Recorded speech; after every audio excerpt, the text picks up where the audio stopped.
Tonight, a fight over Maine lobster is hitting a boiling point. A California group designated American lobster as an unsustainable food. Last week, state leaders pushed back hard against that move. Now, thousands more people are showing their opposition, and Maine's governor is asking the feds to step in. NECN's Dustin Vladkowski has this update. A Change.org petition with thousands of signatures, the latest sign. Maine lobster can and should and will be enjoyed regardless of this ridiculous designation. Is nowhere near done boiling over at the red listing of Gulf of Maine lobster by Seafood Watch. We are watching for those fisheries and aquaculture operations that are posing risk to various species or ocean ecosystems.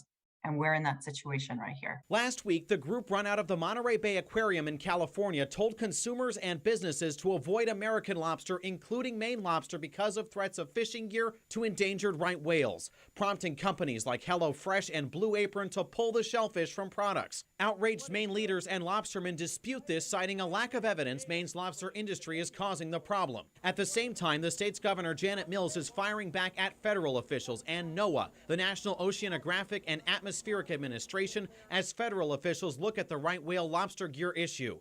In a Tuesday letter, she tells former Rhode Island Governor, now Commerce Secretary Gina Raimondo, NOAA needs to hold in-person meetings in Maine and slow its process. Mills saying, quote, NOAA is asking hardworking men and women to make unimaginable sacrifices, particularly in fisheries like the Maine lobster fishery, which do not have a documented right whale serious injury or mortality. The consequences of this action are simply too great to proceed at this breakneck pace absent the necessary information. As for the petition organized by the Maine Lobster Marketing Collaborative, it had more than 2,200 signatures urging Seafood Watch to reconsider Tuesday afternoon. Asked for comment on the heels of Governor Mills and Senator Angus King's criticisms last week, Seafood Watch said it stands by its science-based assessments, pointing to a recent court ruling it says confirms the best available science was used. In Portland, Dustin Vladkowski, NECN.